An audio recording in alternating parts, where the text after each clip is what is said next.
June 22, 1944. Exactly 3 years since the first German tanks crossed the Soviet border. In a quiet room in the headquarters of Army Group Center, General Kurt von Tippelskirch leaned over his desk and wrote in his journal, "The Eastern Front is stable. The Russians are exhausted. A major offensive, unlikely." The ink was barely dry when an aide entered with the evening dispatches. Reports of minor Soviet troop movements east of Vitebsk. A few artillery probes near Orsha. Nothing alarming. "Routine activity," said the operations officer, folding the papers neatly into a folder marked Tranquil Sector. The mood in headquarters was calm, almost smug. Cigarette smoke curled in the air. Somewhere, a phonograph played a slow waltz. Staff officers joked that the Russians had finally learned the meaning of attrition. Berlin shared the same illusion. The Wehrmacht High Command believed the Soviets had bled themselves dry in Ukraine months earlier. The main threat, everyone agreed, now lay in the west, in Normandy, where Allied divisions were pushing inland. When Tippelskirch suggested that the Soviets might still attempt something in Belarus, a colonel smiled politely. "They lack fuel, General. They lack men. Besides, our line here is solid." The line, Army Group Center, stretched over 600 kilometers from Polotsk to Pripyat. 4 field armies, well dug in behind barbed wire and bunkers. Fortified villages, minefields, rivers turned into natural defenses. On paper, it looked invincible. A telegram arrived from a divisional outpost near Borisov. Unusual night activity. Enemy convoys moving. Possible redeployment. The message was logged, stamped, and filed. Another came hours later.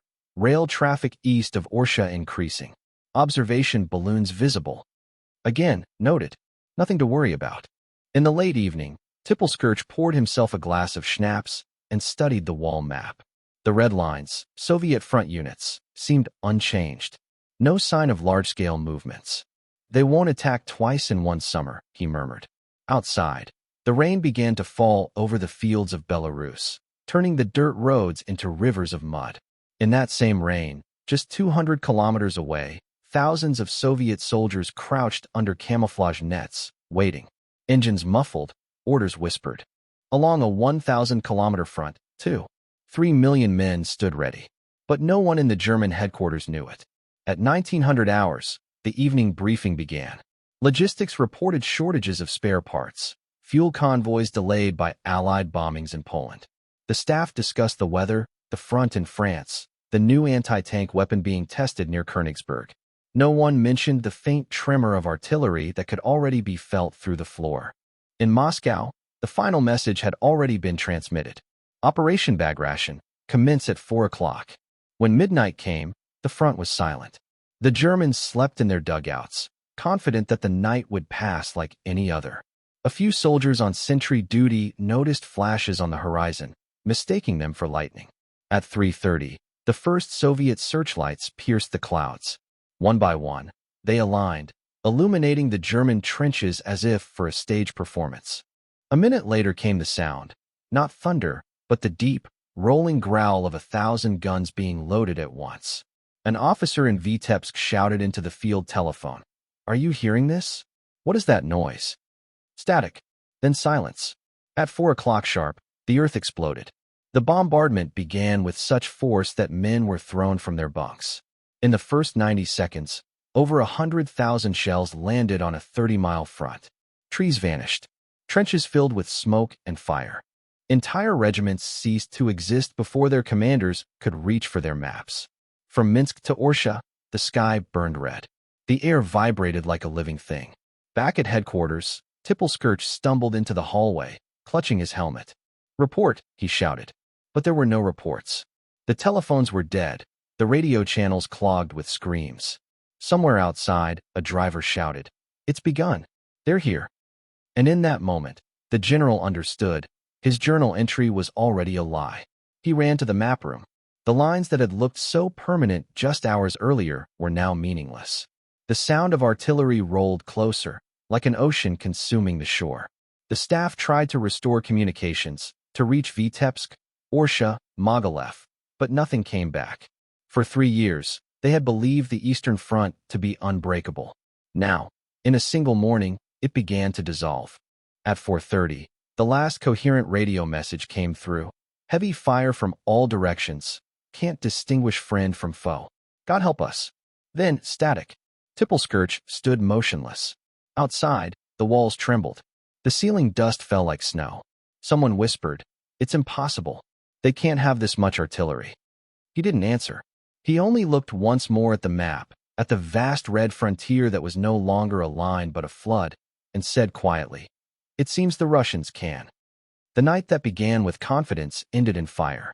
And by dawn, the Eastern Front, that stable front, no longer existed. Because at exactly 4 in the morning, the earth beneath Vitebsk had awakened, not with thunder, but with the roar of 1,000 guns, all firing at once. Where are you watching from? Let me know in the comments below, and don't forget to subscribe to this channel. At 4 a.m., the front turned into a single sheet of thunder. The soldiers of the 78th Sturm Division, men who had survived Kharkov, Kursk, even Stalingrad, believed nothing could surprise them anymore. Then the earth began to breathe fire. The air turned white, the soil itself trembling under the weight of 30,000 guns. Within seconds, trenches vanished, wires snapped, and men disappeared without screams. There were no orders, only noise. For 90 minutes, the bombardment never stopped. Shells landed so close together that the gaps between explosions vanished. A field telephone operator tried to call headquarters, but the line hissed like steam. A note from his diary, later found in the mud, read, "The front has dissolved. It no longer exists." Across the field, Soviet observers spoke in clipped phrases, "Adjust fire. Left 300, lift 50. The horizon glowed orange. Rockets shrieked from Katyusha launchers, trailing tails of flame. A sergeant wiped soot from his face and whispered, "We are burning the sky." When the guns paused, only for seconds, the silence was unbearable. Then came the sound of engines, thousands. Tanks rolled forward, their hulls glistening with dew and soot, slogans chalked on their sides. For Minsk. For Orsha. Infantry followed close behind, heads down, stepping over craters still hot. The air smelled of fuel, metal, and something sweet, burned wheat, maybe, or blood. The German defense that had looked invincible on every map was gone. Observation posts erased, bridges splintered, divisions isolated before they even realized they were surrounded. Radio operators screamed for orders, but all circuits were jammed by the roar of Soviet transmitters shouting coordinates and code names. Thunder 1. Thunder 2. Forward to the Dnieper. At headquarters, maps lay useless on the tables. Officers argued whether this was a diversion or a full offensive. Tippelskirch demanded reports. None came. The telephone lines had melted from heat. A colonel stared at the wall map, watching the red arrows multiply faster than he could move the pins. "It's impossible," he muttered. "They can't have this much artillery." But they did. Far ahead, Soviet tankers broke through the second line. No resistance, one radio message read. Only wreckage. The commander of the 3rd Guards Tank Corps marked a new target on his map, Mogilev, and told his driver, "We'll reach it before sunset." By afternoon, the offensive had swallowed 100 kilometers. German soldiers ran through burning forests, their boots sticking to melted asphalt. A wounded officer tried to rally a handful of men beside an overturned truck. "Hold this line," he shouted, but there was no line to hold. Behind him, the forest cracked and groaned as shells tore through the trees.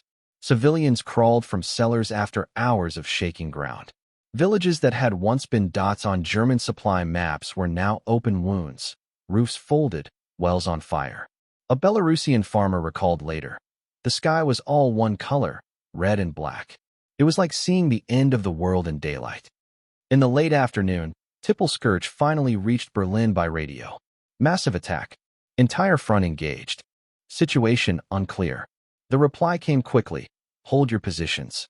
Reinforcements will arrive." But everyone knew reinforcements would not arrive. The rail lines behind the front were already under Soviet bombardment. By nightfall, Army Group Center ceased to exist as a coherent force. Broken units drifted west, hunted by T-34s cutting through the forests like predators. A German officer scribbled in his notebook, "This is not battle. This is disintegration." In the chaos, a Soviet artilleryman stood beside his still-smoking gun and watched the horizon shimmer. They said it was impossible, he told a comrade. Now look, everything they built is falling down. That night, the last coherent message from the front reached Berlin. Enemy tanks in our rear. Cannot establish defense. Situation desperate. Then static. Nothing more. When dawn came on June 25th, the smell of cordite still hung over the fields. Craters steamed in the morning sun. The ground was littered with burnt helmets, broken weapons, and men who hadn't yet realized the war had moved past them. 3 days earlier, German generals had spoken of a stable front. Now the front was gone, swallowed by the largest offensive Europe had ever seen. And as the sun rose over the smoking ruins of Vitebsk, one question hung in the air. If this was only the beginning, what would be left by the end? The order came at noon on June 26th. Hold your positions at all costs. It was signed in Berlin, transmitted through channels already broken, and read aloud in command posts that no longer existed. Hold, they said, to men surrounded, out of fuel, out of air, out of maps. Around Vitebsk, 5 German divisions were already trapped. Soviet tanks had closed the last road west during the night. The garrison still sent signals through portable radios, short, clipped bursts. Ammunition low. Request permission to withdraw. The answer came hours later. Denied. Führer orders, no retreat. The men in the pocket stared at the message in silence. One captain folded it neatly, placed it in his tunic, and said, "Then we die here." Outside, the sound of Soviet artillery grew steady, rhythmic, like breathing. By that point, Operation Bagration had turned from a breakthrough into a collapse. Soviet spearheads moved 40 kilometers a day, outpacing even their own supply lines. Columns of tanks and trucks filled every dirt road, pushing west in clouds of dust. Forward detachments cut railway lines, blew bridges, seized fuel depots before the Germans could torch them. In the headquarters of Army Group Center, chaos had become routine. Reports arrived without coherence. Vitebsk isolated, Orsha burning, Mogilev surrounded. Tippelskirch marked new positions on the map, then crossed them out minutes later. The red arrows drawn by staff officers no longer symbolized divisions. They symbolized survival. Berlin kept sending orders, written in language untouched by reality. Counterattack. Restore communication. Retake Orsha. A colonel read one of them aloud and laughed once, quietly. With what army? He asked. No one answered. South of Orsha, Soviet tank brigades met almost no resistance. The roads were littered with burned trucks, overturned carts, and the bodies of men still clutching rifles. Villagers emerged from forests carrying buckets of water for the wounded, their faces blank with disbelief. A Russian sergeant, leaning against the turret of his T-34, told a war correspondent, "They built bunkers for a year. We erased them in a morning." In Mogilev, the Germans fought block by block, then street by street, until even that phrase lost meaning. The bridge over the Dnieper collapsed under shellfire, and the city burned in 2 halves, one still held by Germans, the other already red with flags. A survivor wrote later, "It was not an enemy attacking. It was the earth itself moving forward." Everywhere, the same story repeated: encirclement, destruction, silence. Those who escaped east ran straight into new Soviet lines already waiting. An officer from the 12th Infantry Division tried to rally his men in a pine forest west of Berezino. He shouted, "Form up," and realized only 6 men were left. One of them asked, "Where is the front now?" The officer looked around at the endless trees and said, "All around us." On June 27th, Soviet scouts entered the ruins of Orsha. The streets were lined with shattered helmets and burned trucks. A broken road sign still read Minsk, 200 kilometers. They painted a red arrow beside it. By then, the collapse had become self-sustaining. Entire corps were lost without contact. Radios jammed, telegraph lines cut, fuel gone. In desperation, some German units tried to move at night, but Soviet aircraft hunted even darkness. The moonlit sky shimmered with tracer rounds. At dawn on the 28th, Tippelskirch received his final coherent transmission from Vitebsk. Surrounded. Enemy tanks inside city. Fighting continues. Then, 10 minutes later, another burst. Headquarters destroyed. Nothing after that. He stood over the radio set, and listened to the static. Someone asked if they should send reinforcements. "There are no reinforcements," he said. "Only ghosts." By June 29th, the Soviet pincers had closed completely. What was left of Army Group Center, a force of over 500,000 men, was scattered or dead. The great defensive bastion of the Eastern Front had ceased to exist. In Minsk, still far behind the front, civilians heard distant thunder and thought it was a storm. But the ground trembled differently. One woman, a schoolteacher, wrote in her diary, "The sound comes closer every hour. It's not thunder. It's something alive." On the road west, retreating German columns collided with one another, forming tangled convoys of trucks, carts, and panicked horses. "Where are we going?" someone asked. "Away," came the only answer. From the Soviet side, the scene looked biblical. Columns of prisoners stretching to the horizon, boots clattering, eyes hollow. A Red Army photographer captured one image that would circulate for decades. A young German officer, uniform torn, still carrying his pistol, staring at the ground as if trying to remember the way home. That night, under the red glow of burning forests, the staff at Army Group headquarters abandoned their papers. A clerk packed the last radio and whispered, "We have no center left." The general nodded once. "Then the name fits," he said. Beyond the smoke, toward Minsk, the sky flashed again, steady, distant, inevitable. The trap was closing, because what waited in that city was not salvation, but the final circle. At dawn on July 1st, 1944, Minsk was still wrapped in mist. Church spires rose above the haze, blackened by weeks of smoke. Inside the city, German soldiers hurried through narrow streets, burning papers, overturning fuel trucks, shouting orders that had already lost meaning. Somewhere in the confusion, a telephone rang unanswered. On the other end, a staff officer kept repeating, "Minsk, report your situation." But there was only the click of a dead line. Hours earlier, the Red Army's armored spearheads had broken through the last outer defenses east of the city. 3 Soviet fronts, the 1st, 2nd, and 3rd Belarusian, were converging like jaws closing on prey. From the north, Katakov's 1st Guards Tank Army thundered down from Lepel. From the south, Cherniakovsky's divisions crossed the Berezina. From the east, Rokossovsky's men poured through the ruins of Borisov. The map looked like a fist clenching. Inside Minsk, panic spread faster than orders. General Hans Jordan, commanding the remnants of the 9th Army, sent a desperate radio message to Berlin. "Situation critical. Request permission to withdraw to the west." The reply came 6 hours later. "The Führer forbids retreat. Hold Minsk." By then, the eastern outskirts were already in Soviet hands. "Hold what?" one officer muttered, staring at the map that no longer matched reality.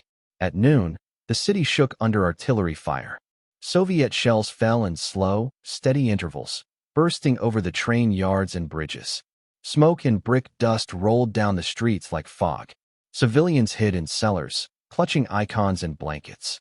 A child asked his mother, "Is the thunder coming back?" She said nothing. In the main communications bunker, a radio operator tried to connect 2 army groups. The conversation, recorded later by Soviet intelligence, lasted less than a minute.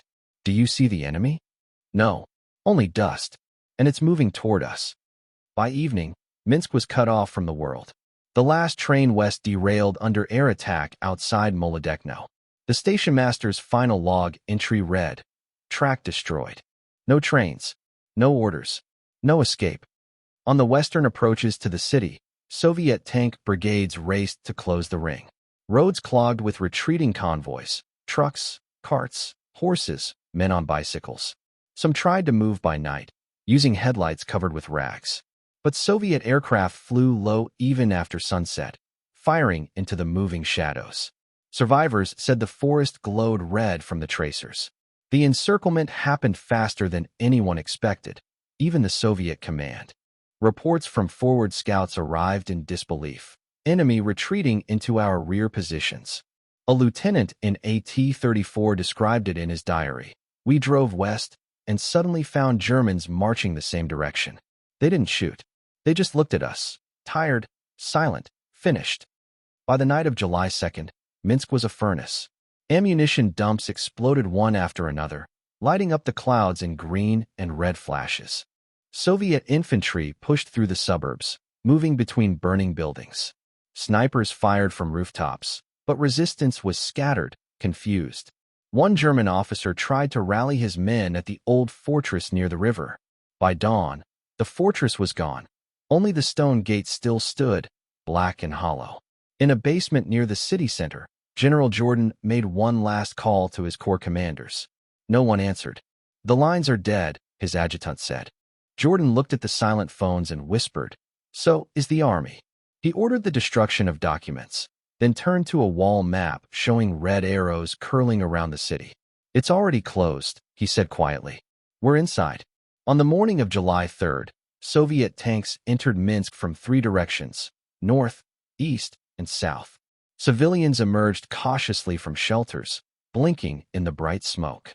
Red banners appeared on balconies still trembling from explosions. The sound of gunfire faded, replaced by the rumble of engines and the clang of tracks over cobblestones. A Soviet war correspondent standing on the central square wrote, "The enemy did not surrender. He simply vanished." Meanwhile, to the west, in the forests beyond the city, tens of thousands of German soldiers were still on the move, trying to escape. They believed Minsk was lost, but thought the road to safety remained open. They didn't know that the Soviet pincers had already linked hands around them. That evening, Soviet command intercepted one final German transmission. "Minsk not responding." Repeat, "Minsk not responding." Then static. The last voice of Army Group Center vanished into silence. As the Red Army raised its flags over the city, a young soldier leaned on his rifle and looked at the burning horizon. "It's over," his comrade said. He shook his head. "No," he murmured. "It's just begun." Because beyond those forests, beyond the smoking city, lay the true battlefield, the trap that was about to close on the remnants of an entire army. They fled west, not toward the cities or the roads, but into the trees. The forests around Minsk were thick, endless, heavy with midsummer heat and the stench of smoke. Columns of exhausted men stumbled between the pines, dragging rifles, leading half-starved horses, trying to follow paths that no longer existed. "The woods will hide us," one officer said. But the woods had already become the cage. Behind them, the city still burned. Ahead, silence. The remnants of what had once been the proud Army Group Center were now a broken swarm. Nearly 60,000 soldiers caught between Soviet pincers near the towns of Fokovisk and Baranovichi. There was no front line anymore, only confusion. Radios crackled with fragments of hopeless reports. "Unit dispersed. Heavy fire from unknown direction. We are encircled." Aerial reconnaissance from the 1st Belarusian front showed the picture clearly. Long columns of enemy troops snaking through the forest, pockets of resistance dissolving by the hour. Soviet commanders gave the order, "Do not engage immediately. Let them run themselves dry." The ring tightened slowly, deliberately. For the Germans trapped inside, every hour was the same nightmare. The air stank of burned rubber and horseflesh. Wells were poisoned or destroyed. Men drank from puddles turned brown with ashes. "We burned our maps," wrote a German lieutenant later found among the dead. To know where we were was worse than not knowing. Occasionally, Soviet loudspeakers echoed through the woods. "Drop your weapons. You are surrounded. There is no escape." Few answered. Most just kept walking. By day, they moved under the canopy to avoid aircraft. By night, they lit no fires, whispering in the dark, following the sound of distant artillery like a compass pointing west. On July 5th, Soviet aviation found them. The first bombers came at dawn, skimming the treetops, dropping small fragmentation bombs that tore through leaves and bodies alike. Survivors described it as rain made of iron. Afterward, the forest was quiet except for the moans of the wounded and the crackle of fires climbing the branches. Those who tried to break through at night met minefields or ambushes. Machine guns opened for seconds, then silence again. One Soviet reconnaissance soldier recalled, "We didn't even shoot much. They came in groups, hungry, barefoot, gray with dust. They walked out of the forest with their hands up, like people sleepwalking." By July 7th, the encirclement was complete. Soviet troops formed a ring nearly 50 kilometers wide. Artillery units lined the perimeter, firing inward in measured volleys. The command called it Operation Exemplary in precision. For those inside, It was a slow suffocation. A German field doctor tried to treat the wounded in a hollow near a swamp. He tore up his medical log and used the paper as bandages. "There are no supplies," he wrote on the back of a blood-stained form. "They die in silence, one after another." At night, Soviet patrols heard strange sounds, snatches of song drifting through the trees. German soldiers singing softly, tunelessly. No words, just hums fading into the dark. One Soviet lieutenant whispered to his men, "They're saying goodbye." Above the forest, flares hung in the sky like dying stars. Searchlights swept the canopy, catching glints of helmets, rifles, shattered wagons. The ground was littered with burned trucks, and the bodies of horses curled like question marks. The smell of decay mixed with the damp moss and the metallic tang of cordite. A Soviet pilot flying reconnaissance described it later. From above, it looked like a living wound. Fires glowing under the trees, lines of men moving aimlessly, the forest itself smoking. By the morning of July 8th, it was over. Soviet infantry advanced cautiously through the woods, rifles raised, expecting ambushes that never came. Instead, they found bodies, thousands of them, sprawled along forest paths, collapsed beside empty canteens, or half buried in the mud. The few survivors stumbled forward, too weak to speak. When the shooting finally stopped, the silence was heavier than the gunfire.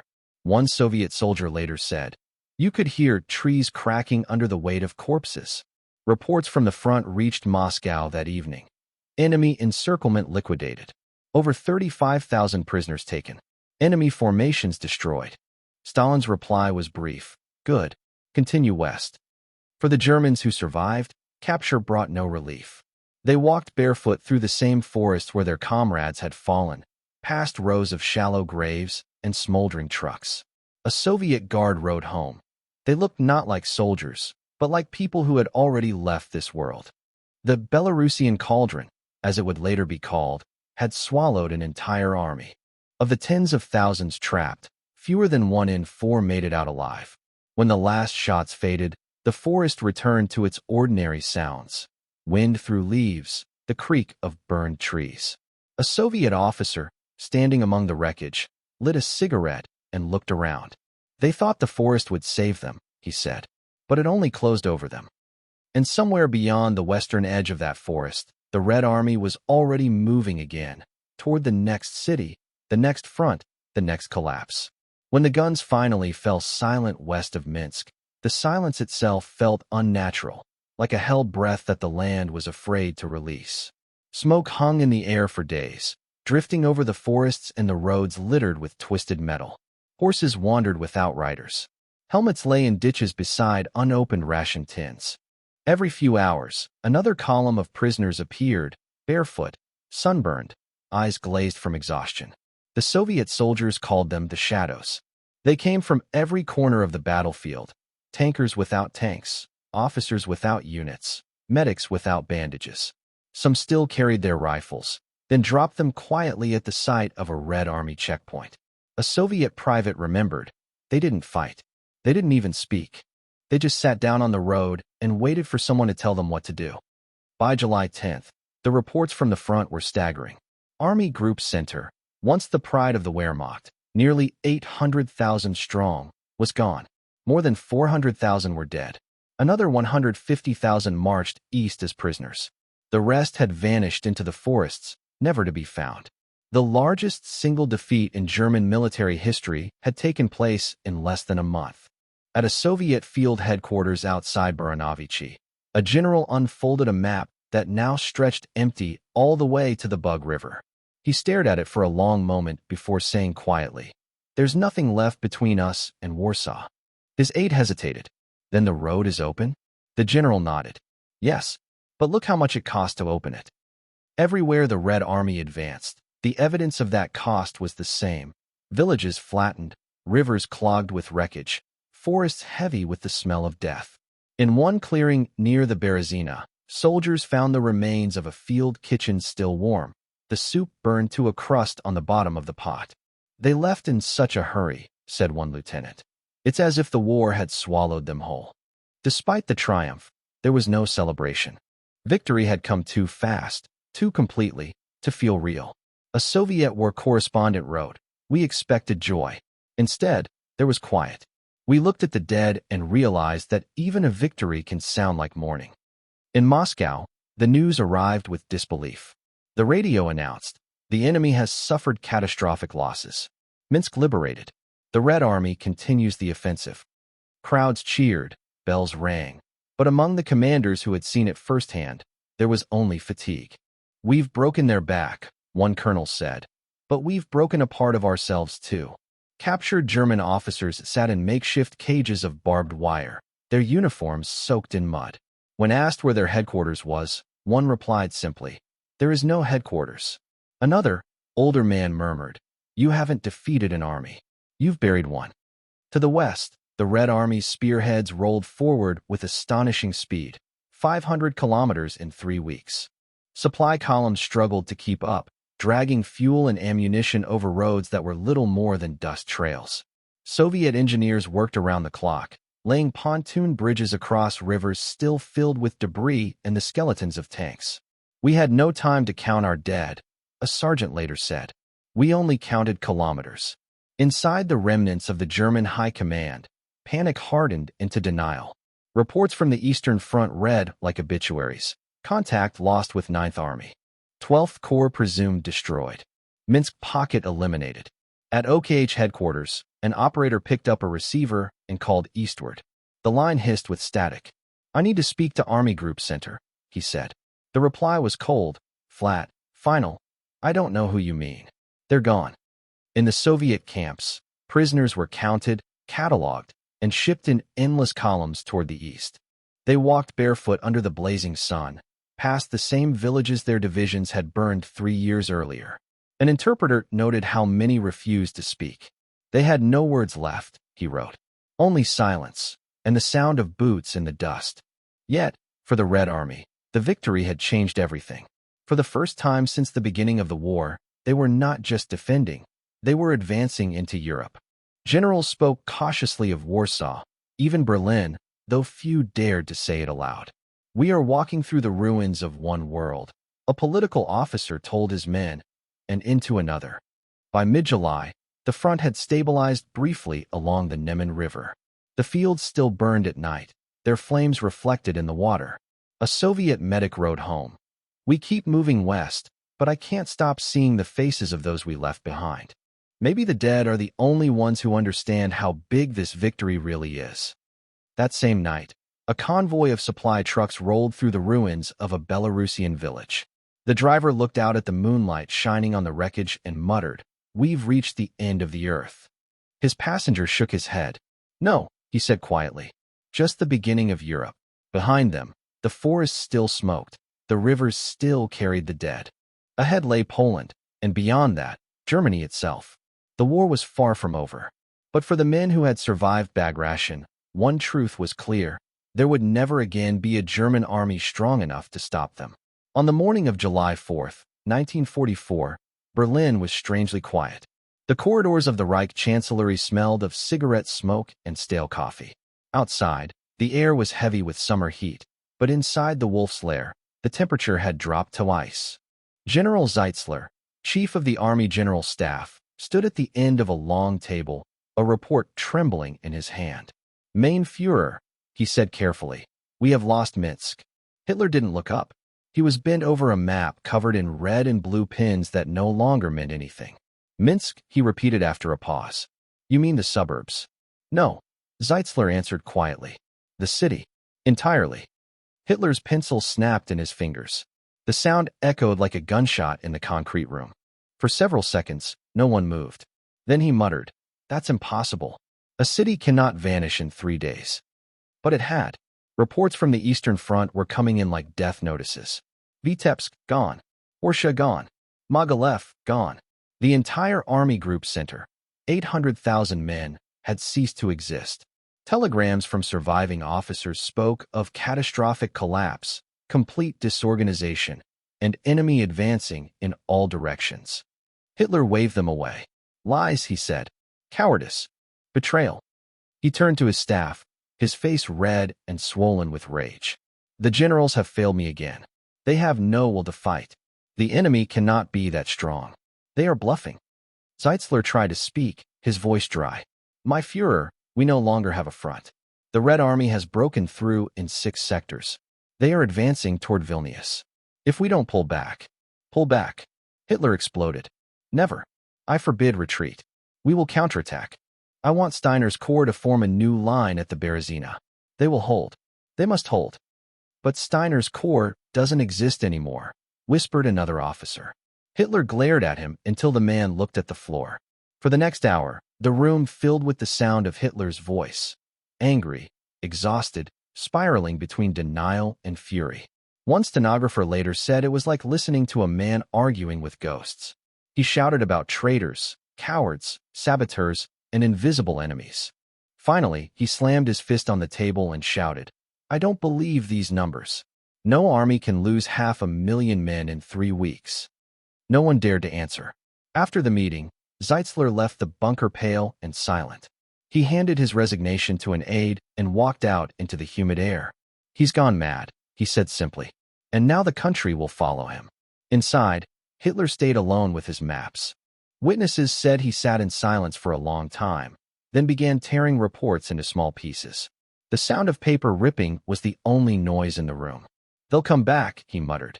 They'll regroup. They always do. But even he didn't sound convinced.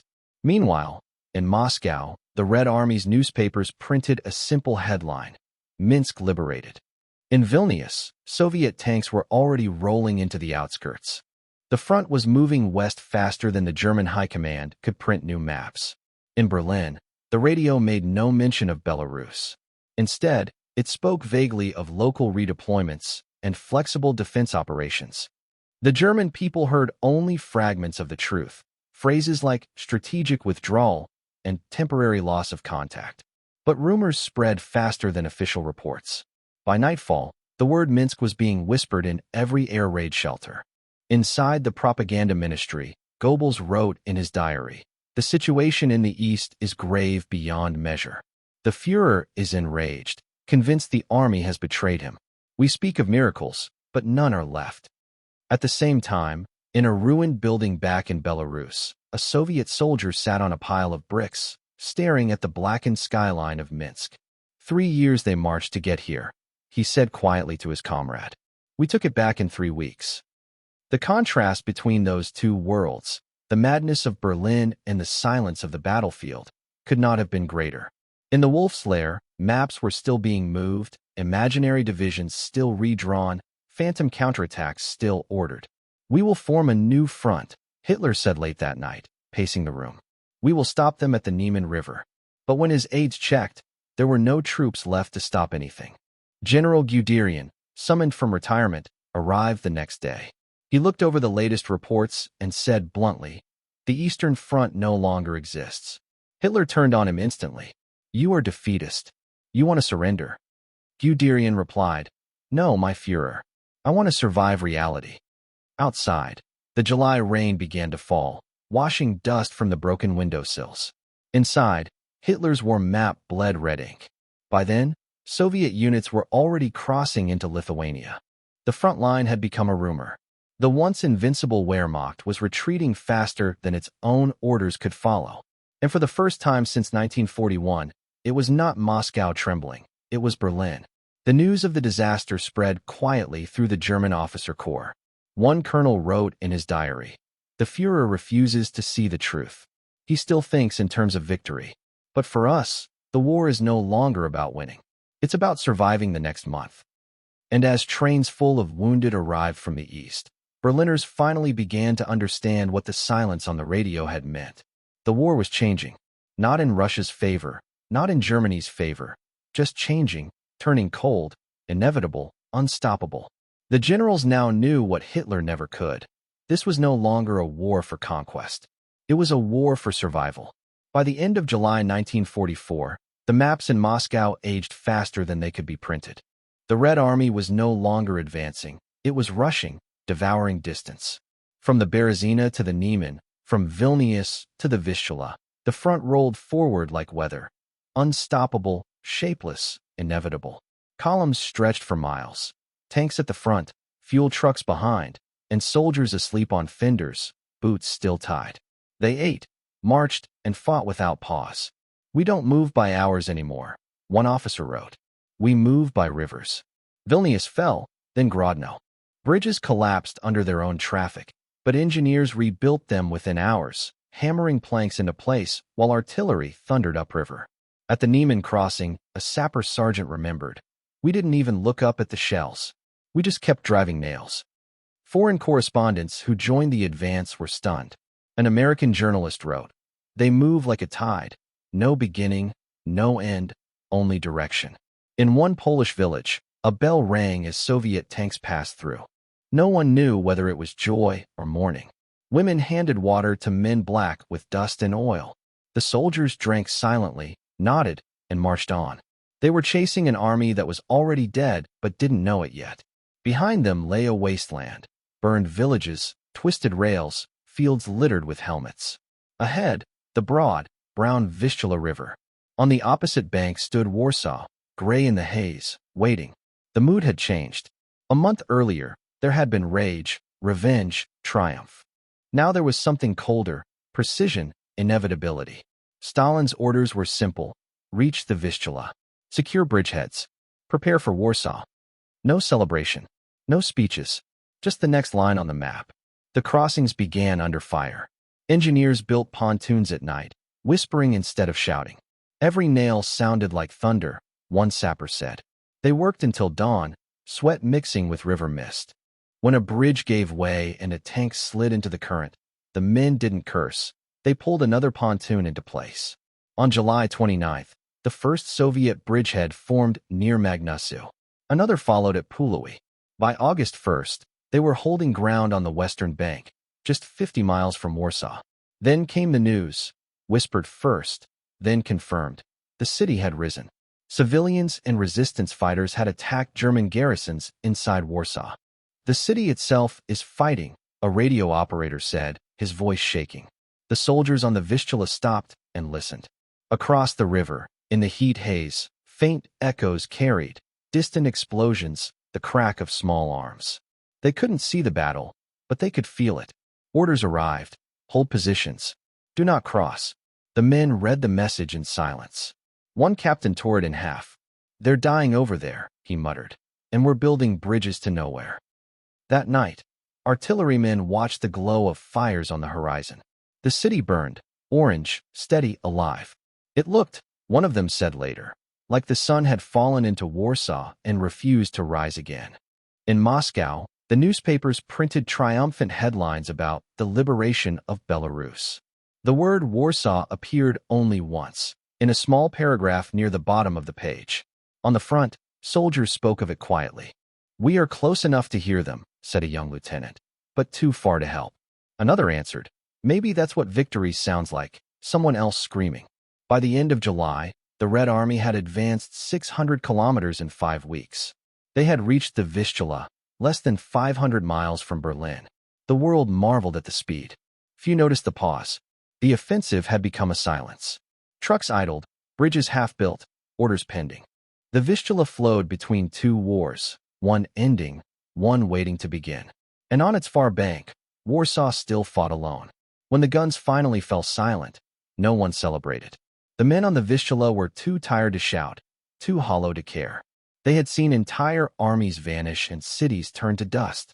What remained was only silence, wide, heavy, irreversible. In Berlin, reports spoke of temporary setbacks. But even the most loyal officers knew Army Group Center no longer existed. Of 800,000 men, nearly 500,000 were gone. Thousands more wandered without command, clutching rifles they would never fire again. For the Red Army, it was the purest kind of victory, total, mathematical, merciless.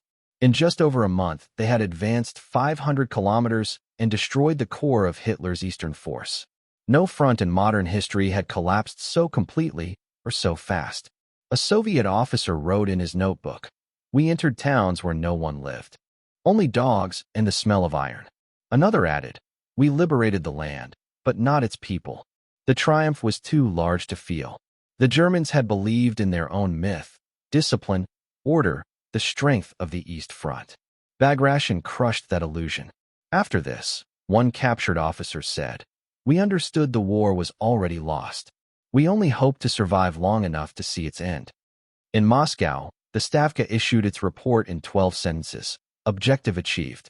Enemy annihilated. No adjectives, no pride. Only the precision of history being rewritten. Allied observers were stunned.